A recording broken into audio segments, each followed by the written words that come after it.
जिंदगी में मैंने सोचा था कि इस आदमी के बैनर के नीचे भी काम करना चाहिए, क्योंकि वो बहुत जीनियस आदमी है। वो टीवी के जितने शो हैं उन्होंने खड़े किए हैं वो सारे शो। उसने कहा सैलरी क्या लेनी। अब मैंने ना जान छुड़ाई है। मैंने फिगर ज्यादा बताया, मैंने 10 लाख से कम था। मैंने कहा हाँ कम थी, लेकिन मैंने ज्यादा फिगर बताया। मैंने कहा ये जान छोड़ से जो मैंने बताया था ना उसके एड गेड में ही उन्होंने मुझे डन कर दिया। मैं 2 महीने के बाद चक्कर लगाऊंगा पाकिस्तान। तो फिर इस बात पे पैरा नहीं हो रहा था। तो उनका ये एक मेकअप मैन साहब थे, उन्होंने मुझे कहा कि आपने नहीं कहना कि मैंने वापस जाना, तो तब जाएंगे। मैंने कहा यार ये तो कोई बात ना। तो फिर शुरू में मेरा काम अच्छा लग रहा था, तो उसके बाद मेरा काम कम होना शुरू हो गया। उनका एक स्टाइल है, वो एक किरदार को मंजिलों पर पहुंचाते, उसके बाद वो दूसरे किरदार की तरफ आते। यानी वहां पे जाके वीजा एक्सटेंड करा दिया। वहाँ एक्सटेंड से एक्सटेंड होता जा रहा था। तुसी आन कर रहे सी, वो कह रहे रुको। हाँ वो रोक रहे थे, ठीक है। तो फिर वो राशिद को उन्होंने ईद पे छुट्टी दे दी। तो तानू नहीं दी? नहीं मुझे दी नहीं उन्होंने। मैंने कहा ही नहीं कि मैंने जाना कि नहीं जाना। तो मेरा दिल था कि मैं जाऊँ, क्योंकि ये हम खमीर हैं, जितने भी स्टेज के अदाकार हैं ना, ये स्टेज के बगैर नहीं रह सकते। वो आए, उन्होंने स्टेज भी किया ईद पे। करोड़ा रुपया चाहे उनके पास आ जाए, खरबा रुपया आ जाए, लेकिन वो स्टेज की दुनिया ही और है। तो मेरा दिल चाह रहा था कि मुझे 3 से 4 महीने हो गए मैंने स्टेज नहीं किया, तो मैं स्टेज ईद पे करूँ। काम कम किया गया या नहीं मुझे नहीं पता, ये इस चीज़ का मुझे नहीं पता कि कम किया गया या क्या हुआ। फिर एप्रिसिएशन जो आपको पहले मिल रही थी वो नहीं अब वो नहीं मुझे मिल रही थी। वो उनका एक स्टाइल है, वो एक किरदार को मंजिलों पर पहुंचाते, उसके बाद वो दूसरे किरदार की तरफ आते। तो वो राशिद कमाल साहब की उन्होंने ये चाचा बूटा जो किया, हालांकि ये चाचा बूटा नया नहीं है। चाचा बूटा इससे पहले जानी साहब कोहिनूर पे कर चुके हैं, बिल्कुल बिल्कुल, ठीक है। उसके बाद अकरम उदास साहब भी बूटा कर चुके चाचा बूटा, ठीक है। फिर कहता बूटा गाला, हाँ बूटा गाला करदा। तो ये बूटा कोई नया नहीं था। हाँ इसकी टेम्पो वगैरह जो थी ना राशिद कमाल की, वो चेंज थी। तो उन्होंने फिर वे इसको ना सियासी रंग दे के तो इस शो को उन्होंने खड़ा कर लिया। तो उसमें फिर मेरा काम जो था वो ऐसे ही था कि जब नंबर नहीं नीचे डलते उस वक्त मुझे वो कहते थे हाँ भाई क्या कहते हो तुम। वो फिर बंदा आर्टिस्ट जो होता है, हाँ मैं फिर वो शुरू होता था तो नीचे नंबर चलने शुरू हो जाते थे। तो आप इस काम को समझते हैं, वो लास्ट लाफ जो था, पहले मेरा भी लास्ट लाफ लेते थे, वो राशिद का भी लेते थे, वाइंड अप जिसे हम कहते हैं। वो लास्ट लाफ किसी प्रोग्राम में उसका लगा देते थे, किसी में मेरा लगा देते थे। वो फिर वो लास्ट लाफ इनका लगाना शुरू कर दिया।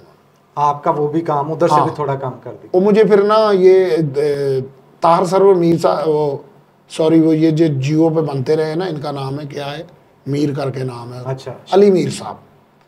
अब अली मीर साहब जैसा अदाकार जो है ना, हम नहीं वो काम कर सकते। बिल्कुल। वो इतने मंजे हुए अदाकार हैं कि वो उनको कुछ भी बना दे वो बन जाएंगे। अल्लाह ने चेहरा ही ऐसा दिया, नवाज शरीफ बना दे, कुछ बना दे, वो लगना शुरू हो जाते हैं। तो उन्होंने इतना, अली मीर साहब ने इतना काम किया है, तो आम जिंदगी में उनको लोग नहीं पहचानते थे, क्योंकि गेटअप भी इतना उन्होंने किया, बताना पड़ता था कि ये वो है। मिमिक्री तो खत्म है उस शख्स पे। तो मेरे ना ज़हन में एक ये बात फंस गई थी कि मैंने इस फील्ड को मैंने इतना टाइम दिया है, तो ये मैं मिमिक्री करनी शुरू कर दूंगा तो इसमें तो गेटअप मेरा अपना काम कहाँ जाएगा, मेरा अपना काम कहाँ जाएगा।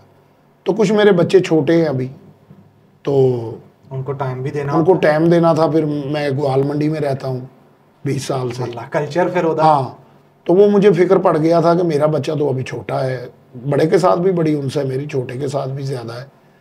तो फिर मुझे ना एक फ़िक्र सा पड़ गया अपने बच्चे का, यार ये अच्छा नहीं होगा।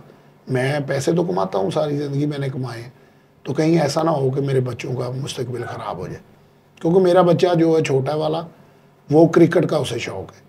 अब मैंने वहाँ से आते ही मैंने उसे अब्दुल कादर साहब के बेटा जो अकेडमी मैंने उनको ज्वाइन करवाई है, ठीक है जी। कज़ाफ़ी जाता है वो खेलने के लिए, रोज़ जाता है, पीर वाले दिन छुट्टी होती है उसको। तो मुझे फिर ये ना एक कश्मकश लग गई थी। इस कश्मकश के बाद आपने डायरेक्ट कहा कि मैं बस अब जा रहा हूँ? नहीं मैंने तो बताया भी नहीं, मैंने तो फिल्मी बैंग मारा। क्या सीन क्या हुआ था, कैसे ख्याल आया हूँ मैं सवेरे उठ जाना? वो ऐसे हुआ ना कि मुझे नज़र आ रहा था कि ये काम जो काम मिल रहा है। तो इससे मैं ना, जब आप खिंचते हो ना उसमें आपको आमद नहीं होती, ये मान साहब का कहना है। बिल्कुल सही कहना है। जब आप खिंचते हो ना आपको गुस्सा आता है। तो कोई भी दुनिया का काम है, ये स्टेज का नहीं, दिल ना ही होता है। हाँ, जैसे आपने कोई खोली, आपने कोई मशीन खोली है, अब उसमें आप हैपर हो गए, ये केड़ा पेचकस पढ़ाता ही मैंने, तो हैपर जब आप हो जाते हैं तो आपका ज़हन कहीं और चला जाता है, पेज भी सही नहीं लगते। हाँ, तो वो मैं ना गुस्सा मुझे जब आता तो फिर आमद नहीं होती थी, तो मैंने कहा यार बेहतर ये है कि खामोशी से कल को ये मुझे कहें कि यार प्लीज़ आप चले जाएं वापस। तो ये मैंने जितने भी चैनलों पे काम किया है अल्हम्दुलिल्लाह मैं खुद ही छोड़ के आया हूँ, मुझे किसी ने नहीं कहा कि आप टिकट कैसे करवाई, छुप के अचानक? नहीं, वो इधर हमारे दोस्त हैं शालीमार थिएटर में, अच्छा, उनकी इधर लाहौर में एजेंसी है, ये हज पे भेजते हैं इधर उधर, तो फिर मैंने उनको फ़ोन किया, मैंने कहा यार एक टिकट मेरी करवा दे, तो वो मुझे कहता यार ये तो खैर है, मैं कहा हाँ यार मैंने घर दे दी याद आ रही, मैं वापस जाना।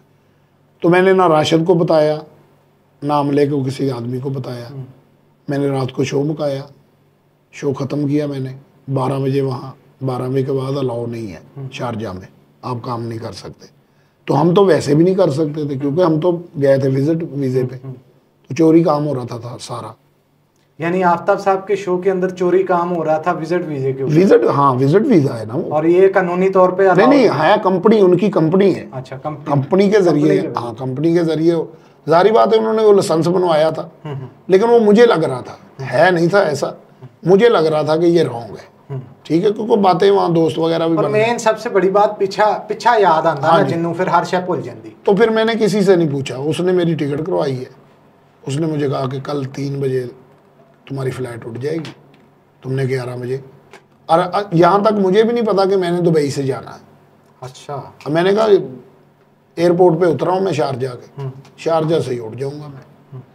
वो तो दिन को जब मैंने टिकट चेक करवाई है ना एक दोस्त को, उसने मुझे कहा दुबई से जाना है, तो फौरी निकले होने। तो मैं फिर भाई 10 बजे निकल गया सुबह, 11 बजे मैं उधर पहुँचा हूँ। पहले तो अनपढ़ आदमी हूँ मैं, पहले मुझे यही नहीं पता चल रहा मैंने कौन से गेट पे जाना, बोर्डिंग कैसे होगी, जाना कैसे। वो एक आदमी कह रहा इधर जाए, मैं इधर गया हूँ, ट्रॉली पे सामान लगाया, फिर इधर गया हूँ, वो कह रहा नहीं वो उस गेट पे जाए, फिर इस गेट पे, फिर एक लाइन लगी थी मैं वहाँ लग गया हूँ।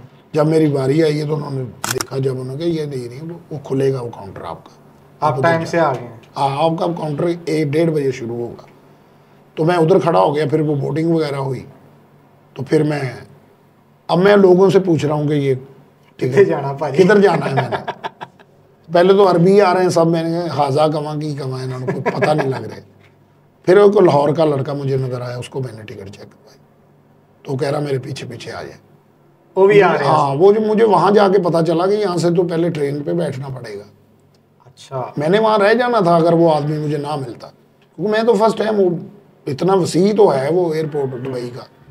तो फिर ट्रेन पे बैठे, ट्रेन वहाँ लेकर गई, तो वहाँ जाके फिर मैं वेटिंग रूम में बैठ गया, बातें करता रहा। फिर मैंने 1-2 मरतबा उसको चेक करवाया कि यार ये टिकट, भाई बेफिक्र हो जाए, यही फ़्लाइट है जो हमारी है। तो वो सफाई वाला आया है, को काला था कोई, वो आया तो वो टिकटा वो चेक कर रहा था सबसे, बोर्डिंग सब की। तो उसने मुझे कहा चेक बोर्ड, मैं उसे दिखाया, उन्होंने कहा get to go you are late. अच्छा, तो इतनी मुझे समझ आ रही कि ये मैंने कह रहा तू लेट हैगा, फौरी निकल, हाँ 2 ते चल जा। मैं दौड़ाया भाई, तो मैं अगे गया, अगे की चाइनीज जी खलोती, शामा कलो चुंचू नाना चना, मैं कहा यस यस शाना गोन नोन, मैं कहा ओके। वो मैं दौड़ के जहाज च जो बड़िया जाके मैं वेख्या सब मेरे हल वेख रहे हैं, क्योंकि मैं लेट, मैं ही रह गया सी, टाइम ना आके भी लेट है। हाँ बैठा रहा उधर मैं, अगर वो काला ना होंदा दिल करे मैं उत्थे एयरपोर्ट ते बैठा रहा। फिर मैं पाकिस्तान आ गया, फिर इतने आन के बड़ी बातें हुई उसके बाद। हाँ, कहा जाता था राशिद कमाल की और आपकी भी कुछ बातों पे चपकलश थी। नहीं चपकलश नहीं थी, वो ना मैं भौंका सा आदमी हूँ और मैं चुलबुली सा आदमी हूँ, तो मेरे साथ जो आदमी होगा ना वो अगर चुलबुली होगा तो मेरा गुजारा होगा, अदरवाइज नहीं। तो ये राशिद कमाल साहब ज़रा कम बोलते हैं, वक़्त के हिसाब से बोलते हैं, तो इस हिसाब से मुझे वो मैं मतलब कमरे में हम 3 महीने इकट्ठे रहे, 4 और राशिद भाई भी कहते जो ये निकले पता ही नहीं लगन देता, हर शहर का सफाया। हाँ जी, सुबह आके देखा कुछ भी नहीं लभा इन्होंने, तो कहते ਅਸੀਂ परेशान सी, अगवा तो नहीं हो गए। वो मेरे घर वालों को भी, मुझे मेरे भी जेहन में नहीं आया कि मैं जिस पे पैसे भेजता था ना वो मेरे बच्चे का नंबर था, वो बेटे का। हाँ। तो मैंने तो अपना फ़ोन ऑफ कर दिया। उन्होंने इधर फ़ोन कर दिया कि जी वो गायब हो गए हैं। तो वो भी परेशान। हाँ, मैं अपनी वाइफ के साथ बात करता था कि यार ये ऐसे ऐसे हालात यहाँ जा रहे हैं। हाँ। तो उनको भी फिक्र पड़ गया, पता नहीं वहाँ अरबी पुलिस ने पकड़ लिया, क्या हुआ है, ये कहाँ चला गया। हाँ। या मैं भी हो सकता है कि ये आदमी मुझे कोई बच्चों को छोड़ के ये आगे किसी और मुल्क में ना चला गया। अच्छा, अभी तो मैं अब सरप्राइज देना चाहता था इधर। हाँ। कि जब जावांगा, खुश हो जाएंगे टी करूंगा, बेल बजेगी, दरवाज़ा खुलेगा तो मेरा बच्चा, मेरी बेगम मुझ ऐसे लिपट जाएंगे मुझसे। तो वो तो रोना धोना तो सुबह का शुरू हुआ था वहाँ। हाँ। तो मैं फिर भी ऐसे ऐसे मैं दबाव के चढ़ाऊँ सीढ़ियाँ, तो फ्लैट है ऊपर मेरा, तो उसमें कोई फ्लैट वाला भी नीचे नहीं था जो मुझे देख ले। सर्दी थी, मैंने वैसे फटाफट में गया, मैंने बेल खड़काई तो मेरा बच्चा बाहर आया। तो वो बस फिर क्या था, फ़ोन आपने क्यों बंद किया, फ़ोन आपने क्यों बंद, यही सवाल होता रहा। मोहब्बत में रोना तो हाँ। आया होगा, लिपट के रोना जारी बात। मैंने कहा फिर भाई मैं आ गया हूँ, अब मैं इधर ही हूँ, मैं कहीं नहीं जाऊँगा। तो फनकार आदमी जो है ना वो कहीं जाके टिक नहीं सकता। हाँ, टीम ड्रामे की टीम हमारी जब जाती है ना उसमें चाहे हमें आप कई करैक्टर्स हाँ, होते हैं ਤੁਹਾਡੇ मुताबिक। हाँ 5 महीने चाहे रख लें आप हमें बाहरले ममालिक कहीं भी, वो गुजारा हो जाता। उसमें टीम है पूरी। अब यहाँ तो 2 बंदे हैं हम और एक बात ही नहीं कर रहा मुझसे।